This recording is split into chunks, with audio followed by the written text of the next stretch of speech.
الحمد لله وكفى والصلاة والسلام على عباده الذين اصطفى لا سيما على سيد الرسل وخاتم الأنبياء وعلى آله وصحبه ومن بهديه مهتدى. أما بعد فأعوذ بالله من الشيطان الرجيم. بسم الله الرحمن الرحيم. إن الشيطان لكم عدو فاتخذوه عدوا. صدق اللہ العظیم. عزیزان گرامی، میرے محترم بھائی اور دوستو، اللہ تبارک و تعالی نے انسان کو دنیا میں پیدا کر کے دنیا کو اس کے لیے دارالعمل بنایا ہے، یعنی عمل کا مقام. اور یہاں پر جو بھی عمل کیا جاتا ہے اس کے نتائج آخرت میں تو ضرور ملتے ہیں، اچھے اعمال کے اچھے نتائج اور برے اعمال کے برے نتائج.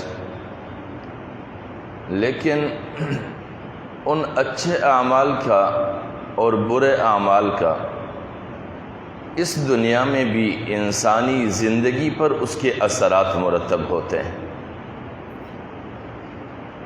لیکن کبھی کبھار ہمارا شعور اگر اس معیار اور نتیجے کا ہو کہ ہم اپنے اس دنیوی زندگی میں اپنے اچھے اور برے اعمال کے نتائج کو محسوس کر سکیں تو ہم اس کا ازالہ کرتے ہیں. اور اگر ہمارے پاس شعور کا وہ ثمر موجود نہ ہو کہ جس کے ذریعے سے اچھے اور برے کا تمیز کیا جا سکے، تو ہم اس دنیوی معاملات میں آزمائشوں میں مبتلا ہو کر افسوس کرتے رہتے ہیں لیکن ازالہ نہیں کر پاتے. اسی لیے اللہ تبارک و تعالی نے خبردار کرتے ہوئے انسانیت کو یوں فرمایا ہے کہ ان الشیطان لکم عدو، کہ بلا شبہ شیطان تمہارا دشمن ہے، قرین ہے. فاتخذوہ عدوا، اسے دشمن ہی کے زاویے سے دیکھو. اب ہماری انسانی زندگی میں اگر ہمارے دانست کے مطابق کسی کے ساتھ دشمنی کا معاملہ پیش آئے تو اسے خبردار کرنے کی ضرورت نہیں پڑتی کہ اسے یوں کہا جائے کہ دیکھو تمہاری دشمنی ہے، تمہیں دشمن سے ہوشیار رہنا ہے. ہر بندہ اپنے دشمن کے معاملے میں خود سمجھداری سے کام لینے کی کوشش کرتا ہے. لیکن شرعی طور پر انسان کامیابی کے راستے پر ہے یا ناکامی کے راستے پر، اس حوالے سے رہنمائی اللہ تبارک و تعالی سے لینی ہے.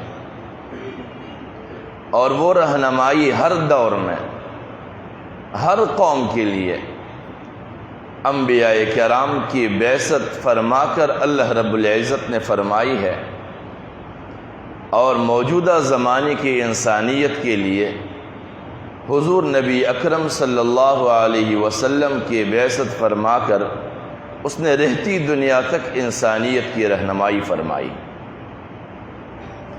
اور اسی کلام میں اللہ رب العزت نے خبردار کیا ہے کہ جو بنیادی طور پر تمہارا دشمن ہے اس دشمن سے کبھی غافل نہیں ہونا، اور وہ دشمن شیطان ہے. اب شیطان کی پہچان کے لیے 3 مکتب فکر ہے. 3 زاویہ نظر ہے۔ ایک زاویہ یہ ہے کہ شیطان ابلیس کی اولاد ہے اور یہ حکم خداوندی کی بنیاد پر انسان کی پیدائش کے ساتھ اس کے قرین بنانے کے لیے پیدا ہو جاتا ہے، اور پھر یہی شیطان، اس کی ذمہ داری کیا ہوتی ہے؟ یہ وسوسہ اندازی کرتا ہے اور جمالیاتی فریب کے ذریعے سے انسان کو گمراہ کرنے کی کوشش کرتا ہے۔ اور دوسرا تصور یہ ہے کہ شیطان یہ نفس امارہ کا دوسرا نام ہے۔ نفس امارہ کس چیز کو کہا جاتا ہے؟ انسان کی اندرونی وہ خواہشات جو انسان کو خدا کی پیروی کے مقابلے میں خواہشات کی پیروی پر ابارے اور اس کو سرکش بنا دے۔ وہ ہمیشہ اپنے جسد سے ایسے کام سرزد کرواتا ہے کہ جو اللہ کو نامنظور ہوتے ہیں۔ اس نفس کو نفس امارہ کہتے ہیں، اور اسی نفس امارہ کا دوسرا نام شیطان بھی ہے۔ اور تیسرا جو تصور ہے وہ یہ ہے کہ شیطان معاشرتی زندگی میں اشرار اور مفسدین طبقے کا نام ہے، اور اللہ رب العزت نے قرآن مجید میں مختلف جگہوں پہ اس بات کی وضاحت فرمائی ہے، جیسے سورہ ناس میں ہے من الجنت والناس، شیطانوں سے پناہ مانگنے کی جو دعا بتائی ہے یا جو طرز عمل بتایا ہے، اس کے آخر میں شیطانوں کی تمیز کرائی ہے کہ 2 قسم کے شیطان ہیں، جنی شیاطین بھی اور انسی شیاطین۔ اور ایک اور مقام پر تو قرآن مجید میں انتہائی صراحت کے ساتھ ہے، اور اس میں فرماتے ہیں وَكَذَلِكَ جَعَلْنَا لِكُلِّ نَبِيٍّ عَدُوًّا شَيَاطِينَ الْإِنسِ وَالْجِنِّ، جنی شیاطین اور انسی شیاطین جو انبیاء کے دشمن بنے پھرتے تھے۔ لہٰذا اس ذہنیت کو دیکھا جائے تو شیطان حقیقت میں واقعتاً ابلیس کی اولاد ہی ہے، اور اس کی ذمہ داری واقعتاً ان کا جو وظیفہ انہوں نے اختیار کیا ہے خدا کے بغاوت میں، وہ یہی روش اختیار کیا ہے کہ وسوسہ اندازی کرتے رہے اور جمالیاتی فریب کے ذریعے سے انسان کو گمراہ کرتا رہے۔ جمالیاتی فریب کے ذریعے سے انسان کو گمراہ کرنے کا مقصد قرآن مجید میں ہے وَزَيَّنَ لَهُمُ الشَّيْطَانُ أَعْمَالَهُمْ، کہ شیطان ان کے کردار اور اعمال کو خوبصورت کر کے دکھایا کرتے ہیں۔ فَصَدَّهُمْ عَنِ السَّبِيلِ، اور اللہ کے راستے سے ان کو روک دیا کرتے ہیں۔ یہ شیطان اور جو اشرار ہے، جس کو انسانی معاشرے کے اندر اشرار اور مفسدین کی شکل میں پہچانا جاتا ہے، اس کو اللہ رب العزت نے حزب الشیطان سے تعبیر کیا ہے۔ الا انہم هم الکاذبون، بلا شک شبہ یہ لوگ پرلے درجے کے جھوٹے ہیں۔ اور وہ کون؟ حزب الشیطان والے۔ اور اس کے مقابلے میں اللہ رب العزت نے جس طبقے کو متعارف کرایا ہے اسے حزب اللہ کے نام سے متعارف کرایا ہے۔ حزب الشیطان کے بھی 4 نمائندے ہیں، اور وہ 4 نمائندے کیا ہے؟ پہلا نمائندہ فرعون ہے، دوسرا نمائندہ قارون ہے، تیسرا نمائندہ حامان ہے، اور چوتھا نمائندہ آزر ہے۔ اور پھر یہ جو فرعون کے لفظ ہم بولتے ہیں، یہ کسی فرد معین کا نام نہیں ہے، بلکہ جس زمانے میں لفظ فرعون پروان چڑھا ہے اس زمانے میں مصر کا ہر وہ بادشاہ جو اپنے وقت کا بادشاہ بنتا تھا اسے فرعون کہا جاتا تھا، کیونکہ اس میں ایک مخصوص تصور اور ذہنیت پروان چڑھتی تھی۔ اس مخصوص تصور اور ذہنیت کی بنیاد پر اسے فرعون کہا جاتا تھا۔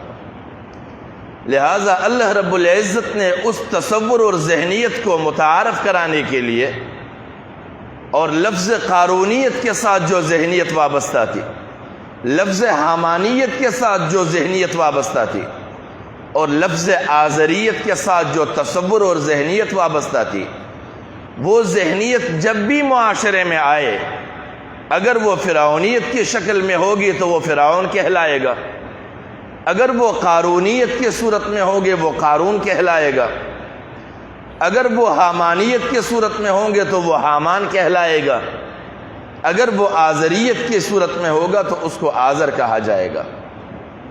لہٰذا وہ جو ذہنیتیں تھیں چار ناموں کے ساتھ، وہ چاروں کے نام کے ساتھ ساتھ ہماری اس مروجہ معاشرے میں وہ چاروں نمائندے وجود رکھتے ہیں، کیونکہ حزب الشیطان کا کبھی خاتمہ نہیں ہوتا۔ قرآن مجید میں اگر حزب الشیطان کا تعارف ہے تو حزب الشیطان اس لیے نہیں ہے کہ کسی زمانے میں تھا اب ختم ہو چکا ہے، تو اگر کسی زمانے میں تھا اب ختم ہو چکا ہے تو پھر اللہ رب العزت کی آیت کہ ان الشیطان لکم عدو فاتخذوہ عدوا، کہ شیطان تمہارا دشمن ہے، اسے دشمن ہی تصور کرتے رہو، تو مقصد یہ ہے کہ رہتی دنیا تک حزب الشیطان رہے گا، اور یہ شیطان کے معاونین ہیں یہ چار، جو فرعون، قارون، حامان اور آزر کی صورت میں، یہ جو اشرار کی صورت میں، اشرار اور مفسدین کے شکل میں جو شیطانی طبقہ ہے، جو انسی شیاطین ہے، شیطان کے اور ابلیس کے معاونین ہیں یہ چار، اور اسی طرح حزب اللہ کی بھی چار ہے، حزب اللہ چار ہے، اور وہ چار ہے انعم اللہ علیہم من النبیین والصدیقین والشہداء والصالحین، یہ چار حزب اللہ کے نمائندے، اور ان چاروں کا باقاعدہ تعارض ہے۔ لہذا ہمارے معاشرے میں اللہ رب العزت فرماتے ہیں کہ الا انہم هم الکاذبون، یہ جو حزب الشیطان کے حصے میں ہے یہ پرلے درجے کے جھوٹے ہیں۔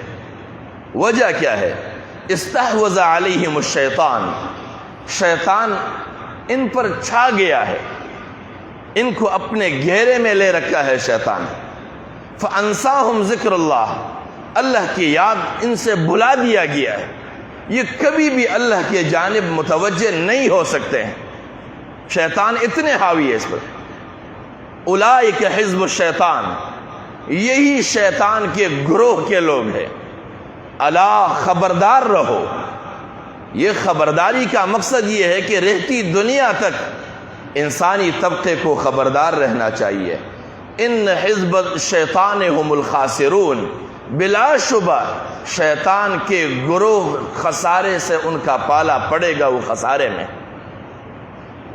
اور دوسرے طرف حزب اللہ کے بارے میں اللہ رب العزت فرماتے ہیں لا تجد قوم، نہیں پاؤ گے کبھی ایسے طبقے کو، یؤمنون باللہ والیوم الآخر، جو اللہ پر اور آخرت کے دن پر ایمان رکھتے ہوں، یوادون، وہ کبھی بھی حمایت کرے ایسے لوگوں کے، من حاد اللہ ورسولہ، جو اللہ اور اس کے رسول کے مخالف ہو۔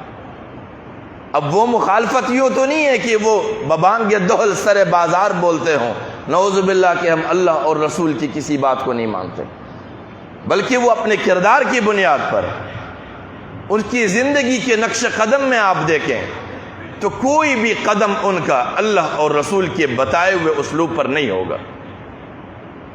تو اللہ تبارک و تعالیٰ فرماتے ہیں کہ آپ کبھی نہیں پائیں گے ایسے لوگوں کو جو اللہ اور آخرت پر ایمان رکھنے والے ہوں، پھر وہ حمایت اور تائید ایسے لوگوں کی کریں جو اللہ اور رسول کے مخالف ہو۔